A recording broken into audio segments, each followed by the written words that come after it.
Carl Jung once said, "People will do anything, no matter how absurd, to avoid facing their own soul." And that's where we begin. You think you're strong because you're in control, because you stay composed, because nothing shakes you. But what if that's not strength at all? Carl Jung didn't define strength as power or perfection. He defined it as the courage to face the parts of yourself you've spent your life avoiding. This video isn't about motivation. It's about confrontation. And by the end, you'll either be more awake or more defensive. That choice will tell you everything. So ask yourself, what illusion are you still calling strength? And are you finally ready to break it? There's a certain type of strength that impresses the world. It shows up in discipline, performance, resilience, control. The ability to stay calm, keep going, take the hit and keep your head high. That kind of strength is rewarded, applauded, hired, elected, sometimes even loved. But Carl Jung wouldn't call that real strength. He would call it armor. Because when you peel back the surface of most people who seem strong, you don't find peace. You don't find clarity. You find fear. The fear of being found out. The fear of collapsing. The fear of finally facing what they've spent a lifetime suppressing. What the world calls mental strength is often just emotional shutdown dressed up in self-control. And Jung spent his life trying to show us that. He wasn't interested in toughness. He was interested in transformation. And transformation is not clean. It's not Instagrammable. It's not built by suppressing emotion, powering through anxiety, or pretending not to care.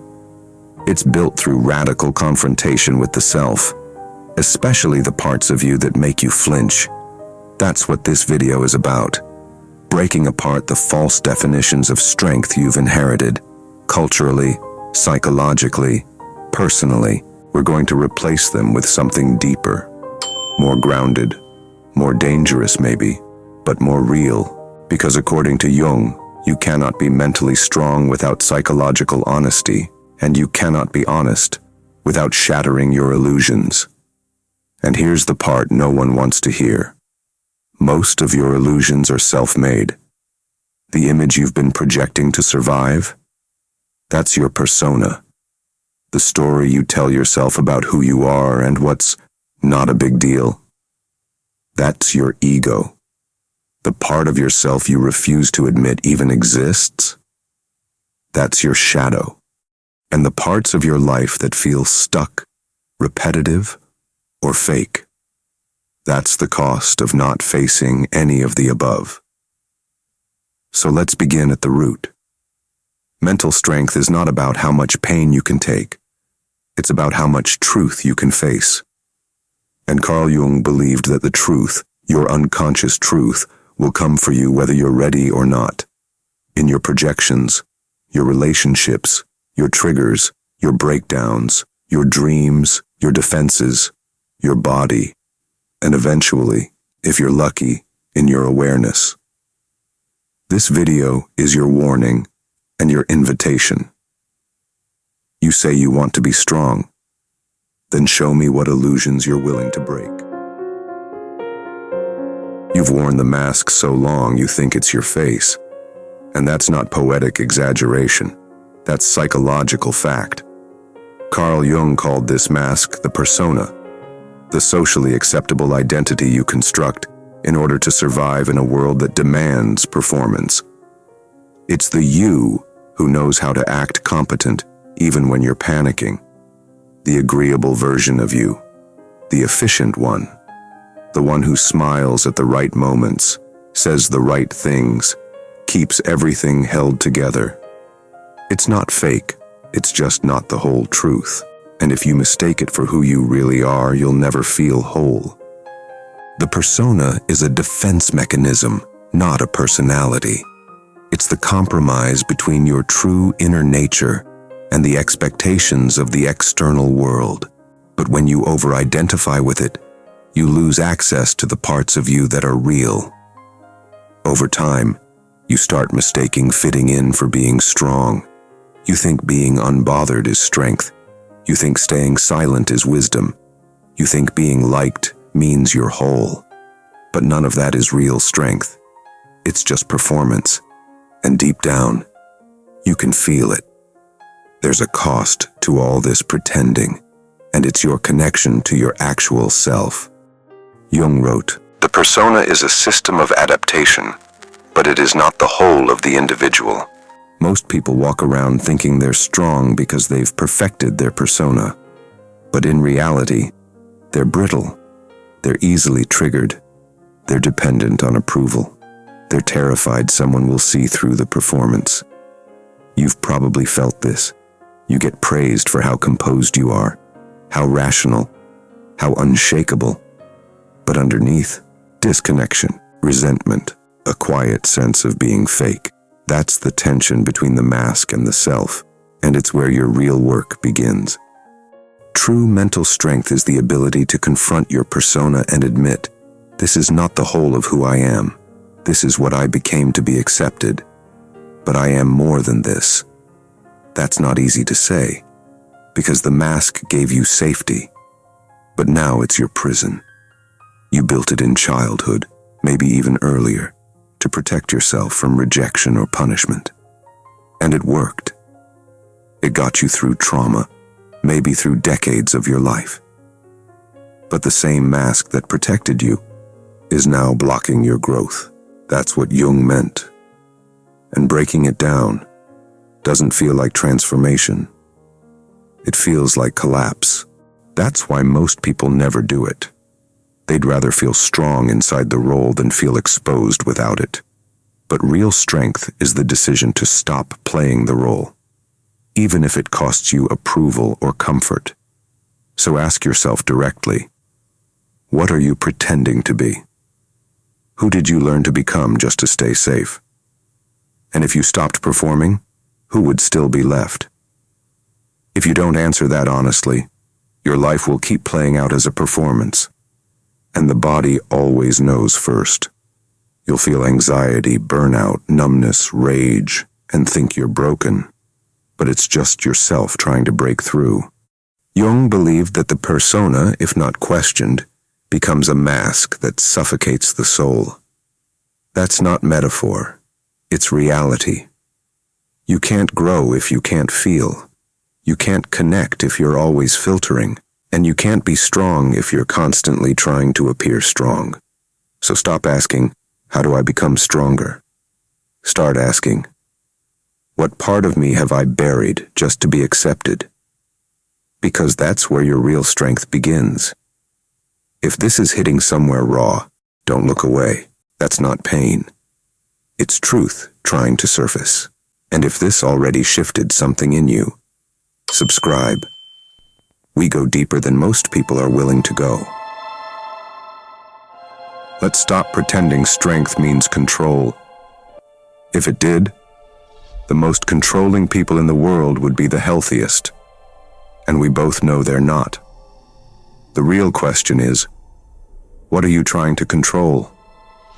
And what part of yourself are you terrified will take over if you don't? That's your shadow. Jung defined it as everything you can't or won't admit exists. The aggression you suppress, the jealousy you deny, the fear, the shame, the neediness you hide. It's your personal underworld. Not evil, not broken, just disowned. And the more you hide it, the more power it has over you. What you refuse to own doesn't disappear. It acts out unconsciously. Jung wrote, "The shadow is a moral problem that challenges the whole ego personality. For no one can become conscious of the shadow without considerable moral effort." You're not strong because you've hidden your flaws. You're strong when you face them, name them, integrate them, without letting them define you. Most people think they're good because they repress their darkness. But Jung shows that makes you more fragile, not more virtuous. Unacknowledged darkness leaks out. It slips through sarcasm, passive aggression, perfectionism, judgment. Let's be blunt. You can't out-discipline your shadow. You can't positive vibe your way through it. You can't outwork, outperform, or outthink it. You either confront it, or it runs your life from the background. And if you think this doesn't apply to you, you're already under its influence. The most dangerous people aren't the ones who know they're insecure, manipulative, or angry. It's the ones who believe they're not. The ones who say, "I'm not like that," with confidence. That's how the shadow works. In denial, in projection, in the blind spots you refuse to see. What does this have to do with mental strength? Everything. Because the strongest people are not the ones who hide their darkness. They're the ones who face it, study it, take responsibility for it. They don't deflect. They don't blame. They integrate. They own the hard parts of themselves without being consumed by them. That's strength. So ask yourself, who triggers you the most? What do you secretly envy or judge in others? What part of yourself are you pretending isn't there? Those answers won't feel good, but they will free you. That's the doorway to depth. Your shadow isn't evil. It's unconscious. And Jung believed that the only way to evolve is to make the unconscious conscious, not just intellectually, but emotionally, physically, psychologically. That means when you get triggered, you don't say, "They're toxic." You ask, "What part of me feels exposed?" When jealousy creeps in, you don't pretend it's not there. You ask, "What part of me have I abandoned that wants to be seen?" When shame hits, you don't numb out. You ask, "Whose values am I still living by?" This is the work, not suppression, not rationalization, just facing, owning, integrating. That's what Jung meant when he said, "To confront a person with their shadow is to show them their own light." Because the moment you stop pretending, the moment you stop deflecting and start investigating, you become powerful. Not because you're perfect, but because you're real. You stop reacting and start reflecting. You stop blaming and start integrating. And that's the root of mental strength. Not that you've mastered yourself, but that you finally stopped lying to yourself. The ego gets a bad reputation, but let's be clear. You need it. It's your psychological center of gravity. It organizes your thoughts, helps you function, gives you a sense of selfhood. Without it, you'd be lost in chaos. So the ego isn't the villain. In fact, in the early stages of life, it's your protector. It says, "This is who I am. This is what I do. This is what I believe." It gives you orientation, stability. But that protection comes with a cost. Because the ego isn't built for truth. It's built for survival. And anything that threatens the identity it's built gets filtered out. Carl Jung said, "The ego, as the representative of consciousness, has the tendency to suppress everything that does not fit with its idea of itself." If your ego is built on competence, you'll hide confusion. If it's built on independence, you'll deny your need for others. If it's built on morality, you'll reject selfish impulses. And if it's built on strength, you'll suppress any sign of vulnerability. But everything you suppress goes somewhere. It doesn't vanish. It goes underground, into your shadow. Over time, the ego shifts from being your protector to being your prison. Instead of helping you grow, it starts resisting growth. Because growth requires contradiction. It requires you to say, "Maybe I was wrong. Maybe I'm more complex than I thought. Maybe I'm not who I believed I was." And that's what the ego can't handle. Ambiguity. It wants consistency, identity, control. So it fights back. It rationalizes. It justifies. It doubles down. It tells you you're fine as you are. Don't look deeper. Don't change. Don't disrupt the image. But the image starts to rot from the inside. And one day, the cracks show. That's what Jung meant when he talked about individuation, the psychological and spiritual process of becoming your true self. Not the version of you that the ego protects, but the deeper self beneath the mask, the armor, the roles. Individuation requires what Jung called ego death, not literal death, but symbolic breakdown, the collapse of your previous identity so something more whole can emerge. And that doesn't feel good. It feels like disorientation, loss, sometimes madness. But it's not madness. It's metamorphosis. At some point, the strategies that helped you survive will start to limit you. The beliefs, the habits, the roles, they become too tight. The self outgrows the shell. And if you don't let the old version crack, you'll start to feel like you're dying inside the role. But if you do let it crack, you begin to evolve. Mental strength, Jungian style, is the ability to override the ego's instinct to preserve. It's the courage to say, this version of me isn't enough anymore. Even when it's terrifying. Even when it means letting go of everything that once felt safe. The next time your identity gets challenged, when someone calls you out, when life doesn't go your way, when you feel exposed, don't panic. Don't cling. Don't fight. Ask, what part of me is being threatened right now? What would happen if I let it go? Because if you can answer that with honesty and still move forward, you're not just strong, you're evolving. Jung never defined strength as dominance. He defined it as integration, and integration requires the ego to take a back seat, not disappear, but finally cooperate with the deeper truth of who you really are. Pause. Don't just listen. Reflect. Who would you be if you stopped defending your image? If this question cuts deeper than expected, leave a comment. You're not alone in this.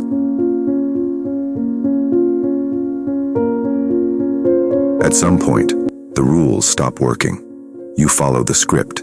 You become who you were told to be. You succeed, or you fail and overcorrect. Either way, something feels off. There's a hollowness that success can't fix and failure can't explain. That emptiness is the beginning of individuation. It's not a self-help trick. It's a psychological upheaval. Jung called it the privilege of a lifetime, becoming who you truly are. But you can't become yourself while staying who you've been. The old personality, built for survival, must dissolve. That's why real growth feels like a breakdown. You start to see through everything. Your career, your relationships, your values. None of them feel anchored anymore. You begin to question if the person in the mirror is someone you ever truly chose, or someone you learned to become. That's not weakness. That's the beginning of strength. Because true mental strength isn't just self-awareness, it's self-reconstruction. Not rebuilding yourself to look impressive, but becoming someone real, whole, integrated, even if misunderstood, even if it costs you certainty, comfort, or control.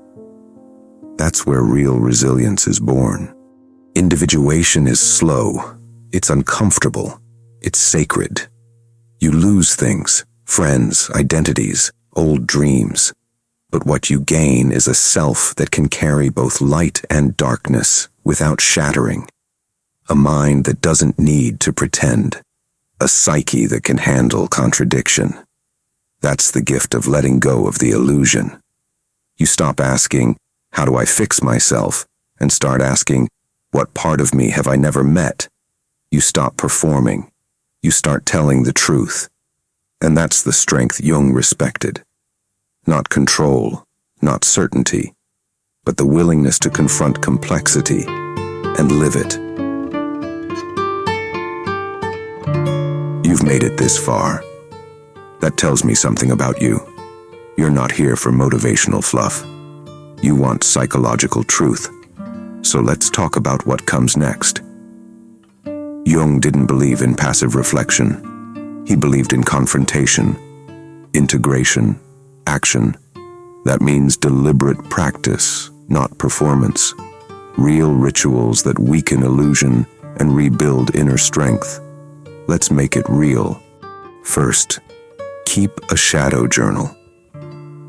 Daily. When you're triggered, write it down. What hurt? What emotion rose up? What are you pretending isn't there? Don't judge it. Observe it. Awareness is the first strength.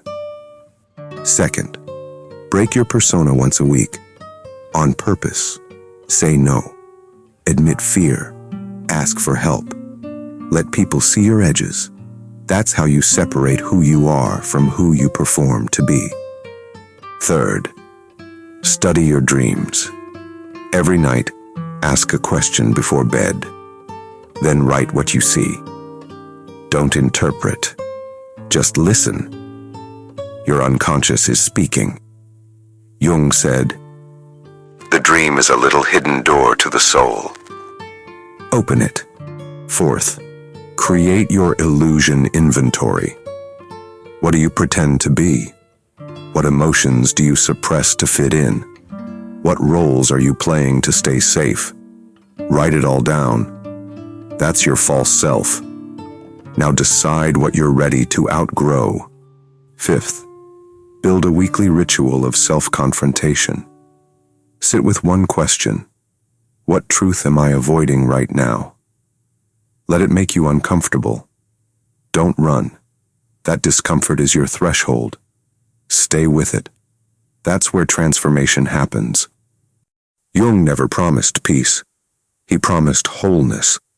And wholeness isn't clean. It's complex. It's alive. It requires ongoing honesty, ongoing discomfort, ongoing courage. But the reward is this: a mind that sees clearly, a self that doesn't fracture under pressure, and a life that finally reflects who you really are, not who you had to be to survive. So here's your challenge. And it's not easy. If you want to be strong, really strong, you have to be willing to lose who you think you are. That's the price. But in return, you get something no performance can give you: clarity, integrity, truth. If this video challenged you, good. That means it cracked something open that needed to be seen.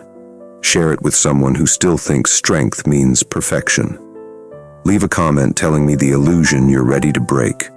And subscribe, because we're not done. We're just getting started. This is your path. No shortcuts. No masks. No performance. Just you. And the truth. That's what Jung was after. And now, so are you.